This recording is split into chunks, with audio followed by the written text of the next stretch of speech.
we have a word problem in front of us. We're going to read it the first time and just think about what this problem is about. So we shouldn't be thinking about any numbers or annotations at this point. Jessica is filling the tank below with sand. How many cubic inches of sand will be needed to fill the entire tank? Show your work. And then they give you a model of what the tank would look like. So I'm thinking, all right, this is a tank. Maybe it's a fish tank. Maybe it's like one of those play sand things. I don't know. Okay, but we have a tank. How many cubic inches of sand will be needed? Okay, so she's going to fill the tank with some sand. That should be fun if it's like a little play thing. And I need to show my work. And they're also giving me this diagram with a lot of information. Now let's read it a second time. Ooh, I don't know anyone named Jessica, but I do know someone named DeMonte. Let's go ahead and put DeMonte instead. DeMonte is filling the tank below with sand. I'm noticing this word tank, and I'm noticing the shape of the tank are rectangular prisms. Even though it doesn't say this information, it's really important that you're using your common sense or just looking at the picture to know that this is a rectangular prism. How many cubic inches of sand will be needed to fill the entire tank? So I noticed that they say cubic inches. And I know as a fifth grader when they're using that word cubic that they actually mean the volume.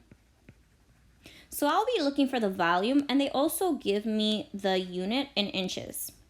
And they want to fill the entire tank. Show your work. Let's go ahead and take a moment to look at the diagram.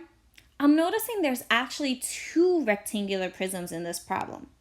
So I'm going to go ahead and partition these, even though they're partitioned already. And I'm going to label the top prism as prism A and the bottom prism as prism B.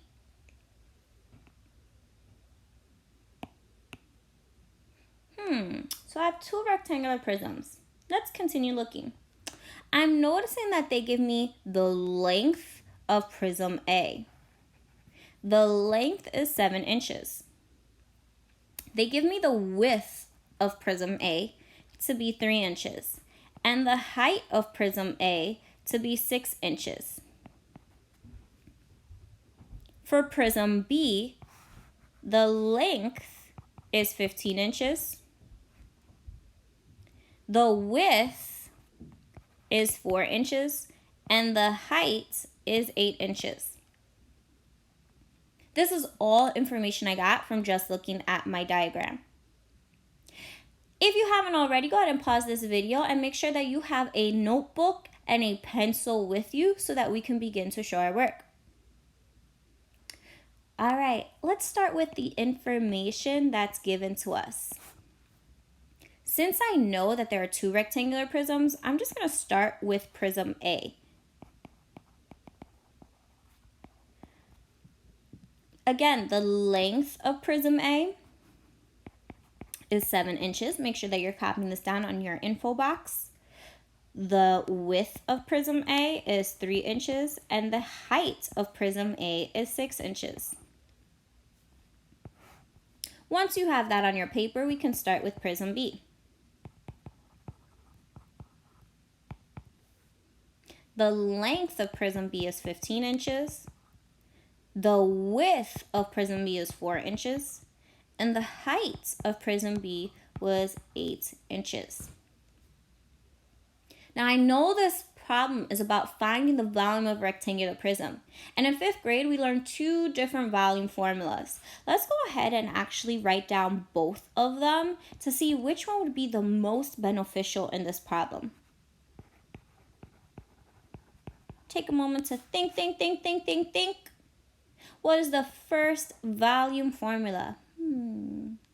Volume equals length times width times height. Thinking about the second volume formula. Volume equals base area times height. Which one of these should I use though? Let's see. If I use the first volume formula, I would need to know the volume. I don't know that. The length. Ooh, I have that. The width. Ooh, I have that as well. Or the height. Oh, So I'm noticing that this first volume formula works perfectly. Now, let's find the volume of each of the prisms. Starting with prism A, make sure that you are being super nicely and organized. Notice how I'm labeling everything on my paper. V of A, volume of prism A. Always rewrite the volume formula. Volume equals length times width times height. I'm looking back at my information for prism A, and I'm going to use that to substitute for some of these variables. I don't know the volume yet, so I'm going to keep that as V. I do know the length, width, and height. And I'm going to start by solving this like a regular schmegler expression. 7 times 3 would give me, oops, I made a mistake already. I didn't put the height was 6. Okay, I'm going to solve this like a regular schmegler expression. 7 times 3 equals 21.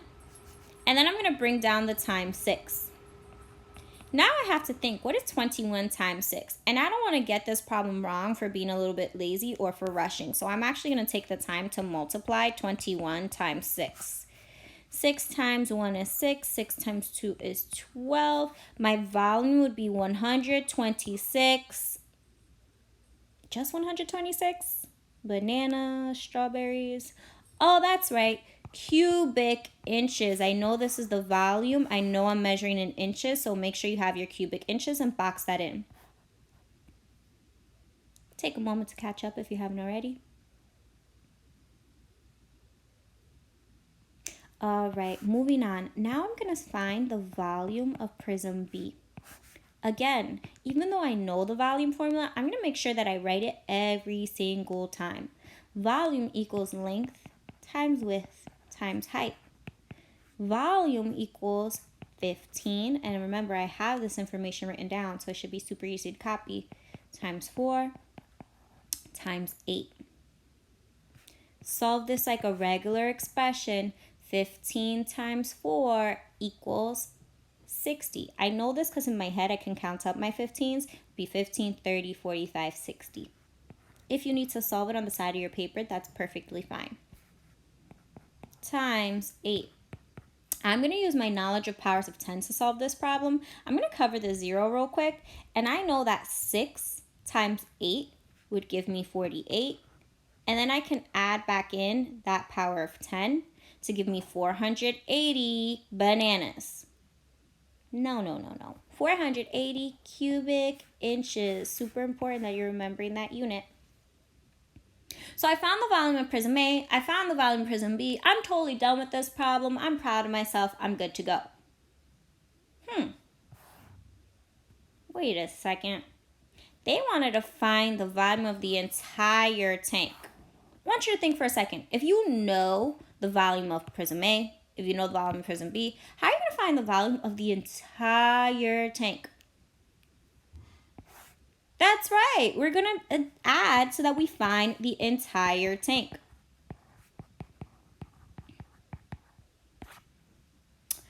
I'm going to add together the volume of A and the volume of B to find the volume of the entire tank. I'm adding 126 to the 480 that I had.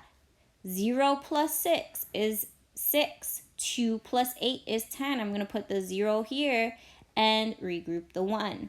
4 plus 1 is 5, plus the 1 we regrouped is 6. The volume of the entire tank is 606, and don't forget this part, cubic inches. This is a great answer, but it's not perfect yet. Think about what's missing. This was a word problem, so we have to make sure we have that complete sentence. I'm going to go back and reread the problem real quick. DeMonte is filling up the tank with sand. How many cubic inches of sand will be needed to fill the entire tank? All right, think about your sentence. Write it down before me if you can. All right, DeMonte will need 606 cubic inches of sand to fill the entire tank. DeMonte, why do you need all that sand? Comment to let me know, buddy.